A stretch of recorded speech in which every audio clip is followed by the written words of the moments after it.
नमस्कार मैत्रिणींनो, स्वागत आहे तुमचं माझ्या लाईफ ऑफ उत्कृष्टी मॉमी या चॅनलमध्ये. नेहमीसारखी सृष्टीच्या टिफिनने सकाळची सुरुवात झालेली होती आणि सगळं काही व्यवस्थित चालू होतं. एका साईडला मी भाजी बनवायला ठेवली आणि दुसऱ्या साईडला लगेचच पोळ्याही लाटून घेतल्या. पण आज सकाळी सकाळी खूपच गोंधळ उडाला आणि काय झालं ते मी पुढे तुम्हाला सांगतेच. आणि आज मी टिफिनसाठी फ्लावरची भाजी बनवून घेतलेली होती.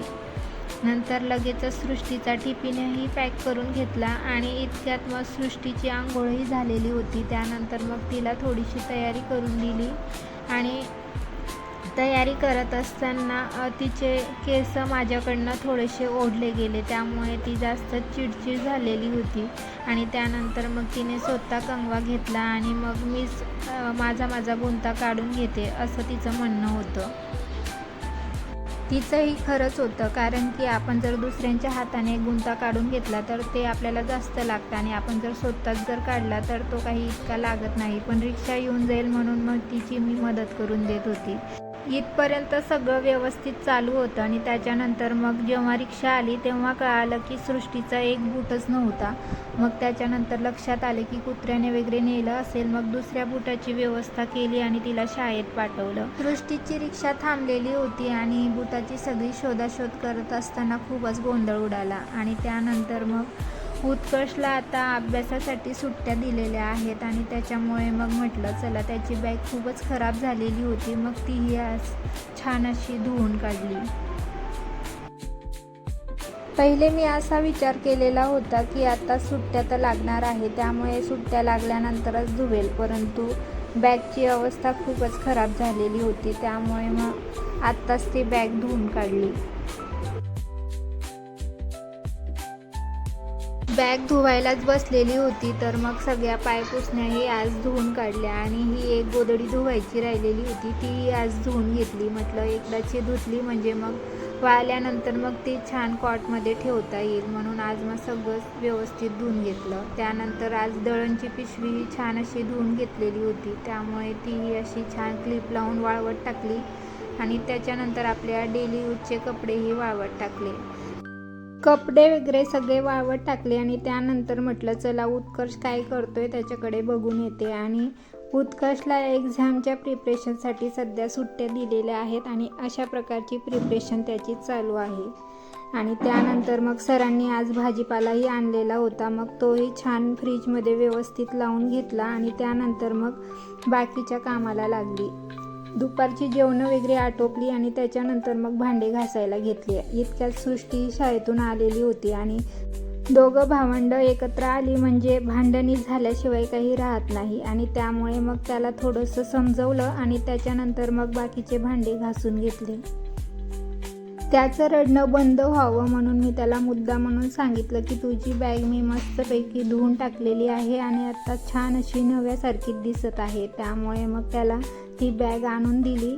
बॅग चांगली वाळलेली होती, आता सध्या कडक ऊन पडत असल्यामुळे मग छान वाळलेली होती. आणि त्यानंतर मग ती बॅग त्याला मी खेळायला दिली. आणि सृष्टीलाही असं काम मी नेमून दिलं की जेणेकरून तीही त्या कामामध्ये व्यस्त राहील आणि दोघं भावंड थोडेसे तरी शांत बसतील. रिळीचा बॉक्स थोडासा अस्ताव्यस्त झालेला होता, मग त्यामुळे मग तिला मी तो व्यवस्थित करायला लावला. आणि या कामामध्ये सृष्टीला छान अशी मज्जा येत होती, त्यामुळे मग थोडा वेळ तीही त्या कामामध्ये व्यस्त राहील आणि मलाही त्यानिमित्ताने एका कामाची मदत होईल आणि थोडा वेळ दोघं भावंडांची भांडणेही होणार नाही असा माझा हेतू होता. पण उत्कर्ष कुठं शांत बसणार होता. उत्कर्षच्या खोड्या मात्र चालूच होत्या. सृष्टीचा बेल्ट तो घालून दाखवत होता, त्यामुळे मग मी मुद्दा म्हणून त्याला बोलली की तू आता उत्कर्ष नाही उत्कर्षा दिसत आहे. त्यामुळे मग त्याला थोडीशी लाज वाटत होती आणि त्याच्यानंतर मग सृष्टीचा बेल्ट त्याने देऊन टाकला. सृष्टीला काही ना काही क्रिएटिव्हिटी करायला आवडते, मग त्यानंतर तिने असं काहीतरी करायला घेतलेलं होतं.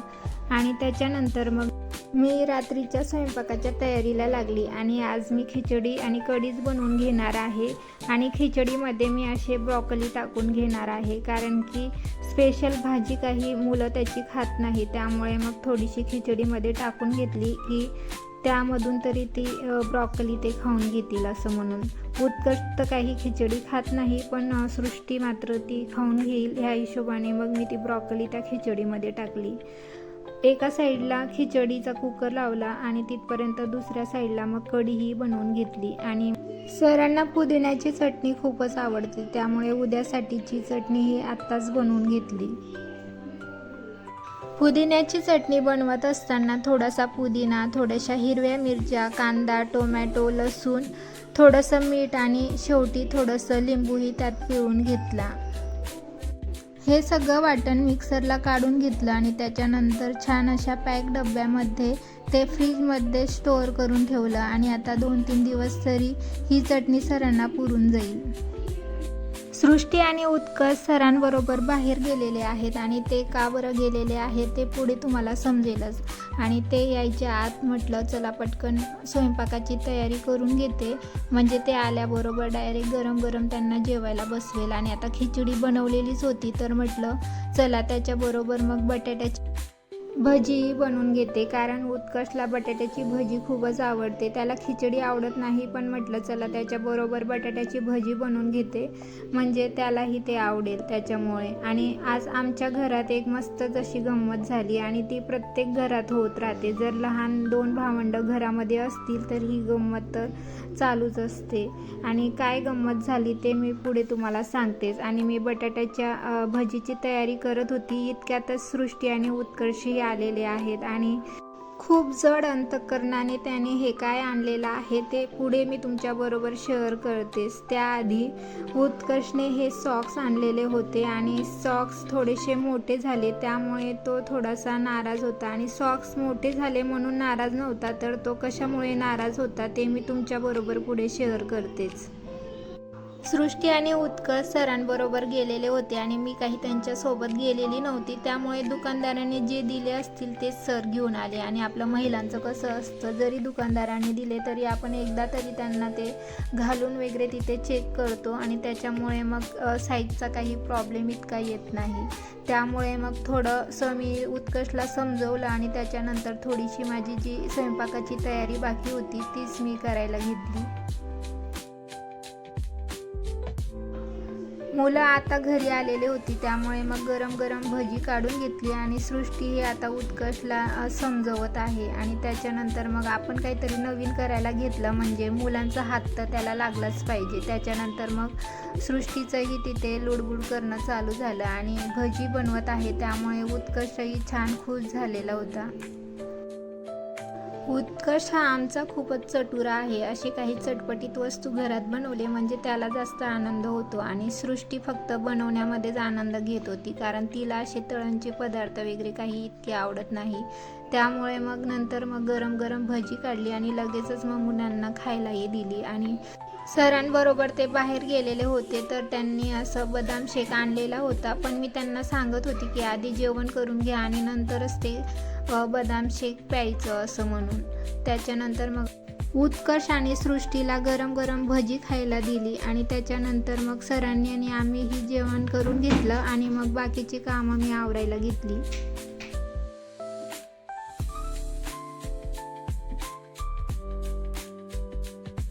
काउंटर टॉपवरचा पसारा आधी आवरून घेतला आणि त्यानंतर मग लगेचच भांडेही घासून घेतले. आणि उत्कर्षने काय आणलेलं होतं तेच आता मी तुमच्याबरोबर शेअर करते.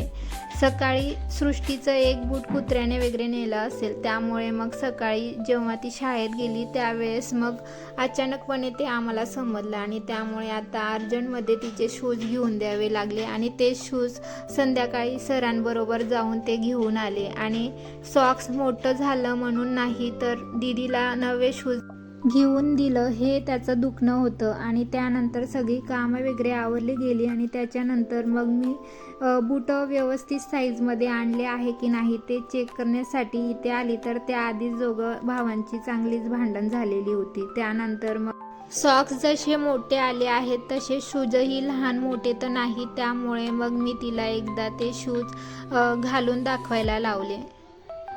दीदीला नवे शूज भेटले याचं दुःख तुम्ही उत्कर्षच्या तोंडावर बघू शकता. त्यानंतर मग सृष्टीने मला ते शूज घालून वगैरे दाखवले आणि घातल्यानंतर मग चांगले आहे असं ती सांगत होती. पण मग मी तिला सांगितलं फक्त पायात बघून नाही तर मग मला थोडंसं चालून दाखव की तुला ते कम्फर्टेबल वाटत आहे की नाही चालताना असं म्हणून. नवे शूज घेऊन दिले म्हणून सृष्टी तर खूपच आनंदात होती, परंतु दुसरीकडे आपल्याला मात्र शूज भेटले नाही म्हणून उत्कर्षला राग येत होता आणि आपल्याला फक्त सॉक्सवरच आपली समजूत काढली त्यामुळे त्याला राग येत होता. आणि त्यानंतर मग मी आता सृष्टीला थोडंसं चालून दाखवायला लावलं तर आनंदाच्या भरामध्ये तिचा डायरेक्ट कॅटवॉकच बाहेर निघाला आणि हे काहीतरी ओव्हर झालं आहे हे तिलाही समजलं आणि त्यानंतर मग तिलाही खूपच हसू आलं आणि मलाही काही हसू आवरत नव्हतं. त्यानंतर मग उत्कर्षला गाडी खेळायला आवडतं त्यामुळे त्याची समजूत काढण्यासाठी सृष्टीने अशी आयडिया केली आणि त्याला असं मागच्या सीटवर बसण्यासाठी सांगितलं आणि त्यानंतर मग आता तू ड्रायव्हर हो असं सांगितलं आणि असा त्यांचा खेळ सुरू झाला. प्रत्येक घराची ही गोष्ट आहे, जिथे लहान भावंडं असतील तिथे तर असे हेवे दावे लहान मोठ्या भांडणी ह्या तर होतच राहतात आणि यामुळे तर आपल्या घरामध्ये जिवंतपणा असतो. आणि असा काहीसा आजचा आमचा दिवस होता.